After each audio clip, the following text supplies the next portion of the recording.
நான் அங்குதான் உதவி பேராசிரியை டாக்டர் எஸ்என்எஸ் கல்வியல் கல்லூரி கோவை. இன்னைக்கு நம்ம கற்றலுக்கான மதிப்பீடு அப்படிங்கிற பாடப்பகுதியில் சோதனைகள் அல்லது தேர்வுகளோட வகைகளை பற்றி பார்க்க போகிறோம். சோதனைகள்னா என்ன? கற்றல் கற்பித்தல் செயல்பாடுகளில் நடக்கக்கூடிய விளைவுகளை மதிப்பீடு செய்கிறது. அதாவது வகுப்பறை சூழலில் மாணவர்களுடைய கற்றல் விளைவுகளை மதிப்பீடு செய்வது தான் நம்ம என்னன்னு சொல்லுவோம், சோதனை அல்லது தேர்வுகள்னு சொல்லுவோம். பொதுவாக சோதனைகளை நம்ம ரெண்டு வகையாக பிரிக்கலாம். சோதனைகள் அல்லது தேர்வுகளை நம்ம ரெண்டு வகையாக பிரிக்கலாம். ஒன்று ஆசிரியரால் உருவாக்கப்படக்கூடிய தேர்வுகள், இன்னொன்று தரப்படுத்தப்பட்ட தேர்வுகள். ஆசிரியரால் உருவாக்கப்படக்கூடிய தேர்வுகளை பற்றி இன்னைக்கு நம்ம பார்க்க போகிறோம். பொதுவாக ஆசிரியரால் உருவாக்கப்படக்கூடிய தேர்வுகளை நம்ம 3 வகையாக பிரிப்போம்.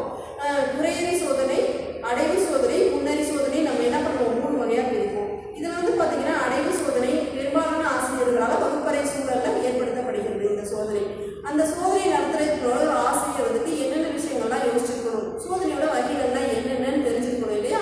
அதை பற்றின கருத்துக்களை தான் இன்னைக்கு நம்ம வீடியோவில் பார்க்க போகிறோம். சோதனையின் வகைகள் என்ன மாதிரியான சோதனைகள் பெரும்பாலும் ஆசிரியர்கள் பயன்படுத்துகிறாங்கன்னா, வாய்மொழி சோதனைகள் பயன்படுத்தலாம், செயல்முறை தேர்வுகள் அதிகமாக பயன்படுத்தலாம். வாய்மொழி சோதனைகள் ஸ்லிப் டெஸ்ட்னு சொல்லுவாங்க, அல்லது ஓரல் டெஸ்ட்னு சொல்லுவாங்க. அன்றாட வகுப்பறை சூழலில் மாணவர்களுக்கு வகுப்பெடுக்கும் பொழுது கூட இந்த வாய்மொழி தேர்வு ஒரு ஆசிரியர் பயன்படுத்தலாம். அப்படி அவங்க பயன்படுத்தி எடுக்கும் பொழுது மாணவர்களுக்கு என்னென்ன திறமைகள் இருக்குது, என்னென்ன கற்றல் சூழல்கள் அவங்களை புரிஞ்சு அந்த என்ன பாடம் நடத்துகிறாங்க ஆசிரியர் அப்படிங்கிறத தெரிஞ்சு ஒரு ஆசிரியர் சரியான ஒரு மதிப்பீட்டு முறை பின்பற்றுவதற்கு வாய்மொழி தேர்வுகள் உதவிகரமாக இருக்கும். வாய்மொழி தேர்வு மூலமாக மாணவர்கள் என்ன தெரிஞ்சிருக்கிறாங்க அந்த வகுப்பறை சூழலில் அல்லது அதுக்கு முன்னாடி முன்னறிவு சோதிக்கிறதுக்கு கூட நம்ம என்ன பண்ணிக்கலாம், வாய்மொழி தேர்வுகளை பயன்படுத்திக்கலாம். செயல்முறை தேர்வுகள்லாம் என்ன நம்ம பார்த்தோம்னா, செயல்முறை தேர்வு வகுப்பறை சூழலில் என்ன மாதிரியான செயல்பாடுகளை பயன்படுத்தி மாணவர்களுடைய கற்றல் விளைவுகளை மதிப்பீடு செய்கிறது அப்படிங்கிறத செயல்முறை தேர்வுகள். நிறைய நம்ம ஆக்டிவிட்டிஸ் பேஸ்ட் லேர்னிங்கிற கான்செப்டும் நம்ம அதை பற்றி பார்த்துருக்கோம். செயல்முறைகள் மூலமாக மாணவர்கள் கற்றலுக்கும் கற்பித்தலுக்குமான சூழலில் என்ன புதிய கருத்துக்களை அவங்க கற்றுக்கொண்டிருக்கிறார்கள், எதை பற்றி அவங்க புரிஞ்சுக்கிறாங்கிறத செயல்பாடுகள் மூலமாக கற்றுக்கொள்வது தான் நம்ம என்னன்னு சொல்லுவோம், செயல்வழி தேர்வு அப்படின்னு சொல்லுவோம். அடுத்தது நம்ம பார்க்க போகிறது எழுத்து தேர்வு. எழுத்து தேர்வில் அதிகமாக நம்ம பயன்படுத்தக்கூடிய முறைகள் பார்த்தீங்கன்னா கட்டுரை முறை தேர்வு, வீட்டுணர்தல் வகை. வீட்டுணர்தல்னா வேற ஒன்றும் இல்லை, ரீகால் பண்ணி பார்க்கறது. ஓகேங்களா? கட்டுரை முறை தேர்வில் நம்ம இதெல்லாம் பார்க்கணும் பார்த்தீங்கன்னா சிறுவினா விடை, ஒரு வார்த்தைகளை விடையளிக்கிறது, இந்த மாதிரி விஷயங்கள் எல்லாமே கட்டுரை முறை தேர்வில் நம்ம ஆசிரியர் வைக்கலாம். அடுத்து வீட்டுணர்தல் வகைனா ரீகால் பண்ணி பார்க்கறது. அதாவது பல்விடை வினாக்கள் நம்ம சூஸ் த பெஸ்ட் கொடுப்போம் இல்லையா, அதுதான் நம்ம பல்விடை வினாக்கள்னு சொல்லுவோம். அடுத்து பொறுத்துதல், சரியா தவறா, இந்த மாதிரி ஒரு மதிப்பெண் வினாக்கள் எல்லாமே வீட்டுணர்தல் வகையை சேர்ந்தது தான். இந்த மாதிரி ஒரு மதிப்பெண் வினா அவங்களுக்கு கொடுக்கும் பொழுது அவங்களுக்கு மேற்படுத்துகிறோம். பல் விடை வினாக்கள் நம்ம கொடுக்கும்போது 4 சாய்ஸ் கொடுப்போமா, 4 சாய்ஸ் கொடுக்கும்போது அவங்க தங்களுக்கான விடையை வீட்டுணர்வதற்கு அது வழிகோலாக இருக்கும். பொறுத்துதல், அந்த பதில் ஆப்போசிட்லேயே இருக்கும்போது மாணவர்கள் சரியான முறையில் தங்களுடைய சிந்தனையை தங்களுடைய கருத்துக்களை வீட்டுணர்வதற்கு சரியான ஒரு பொருத்தமுடைய ஒரு கருவியாக இருக்கும். அது மட்டும் இல்லாமல் சரியா தவறா முறையும் பார்த்தீங்கன்னா சரி அல்லது தவறு இந்த 2 பதில் தான் வரும். ஆனால் அந்த கருத்துக்கள் அவங்களுக்கு தெரிஞ்சால் மட்டும்தான் சரியா தவறா அப்படின்னு சொல்லி அவங்களுடைய கருத்துக்களை வீட்டுணர்வதற்கு இந்த தேர்வு முறை பயனுள்ளதாக இருக்குது. அடுத்து நம்ம இந்த கட்டுரை முறை தேர்வில் பார்த்தீங்கன்னா சிறுவினாக்கள் மூலியமாக பார்க்கலாம். சிறுவினாக்கள், கட்டுரை வினாக்கள், குறுவினாக்கள், இது எல்லாமே இந்த கட்டுரை முறை தீர்வு அடிப்படையில் தான் இருக்குது.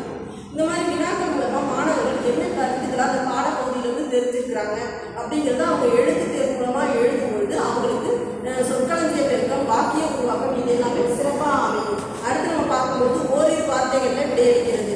ஒரு வார்த்தைகளில் விடையளிக்கும் பொழுது அந்த கேள்விக்கான சரியான விடை அல்லது பதிலை அந்த ஆசிரியர் அறிந்து கொள்வதற்கு இம்முறைகள் ரொம்ப உதவியாக இருக்கும். பெரும்பாலான இந்த சோதனைகளை பார்த்தீங்கன்னா இந்த 3 முறை அடிப்படையில் தான் பிரிக்கிறாங்க. வாய்மொழி தேர்வு, எழுத்து தேர்வு, செயல்முறை தேர்வு.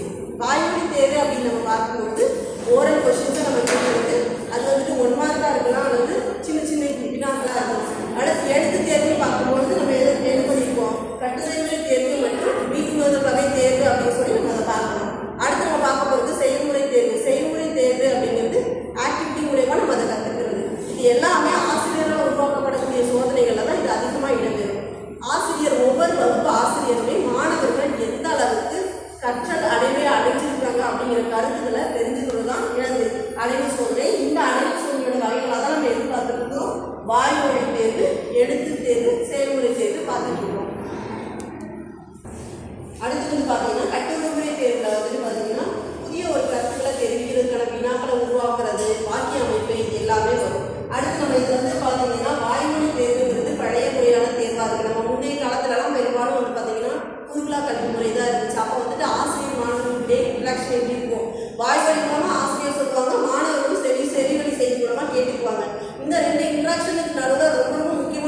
செயல்பாடுகளில் ஏற்படக்கூடிய சோதனைகள் மூலமாக நம்ம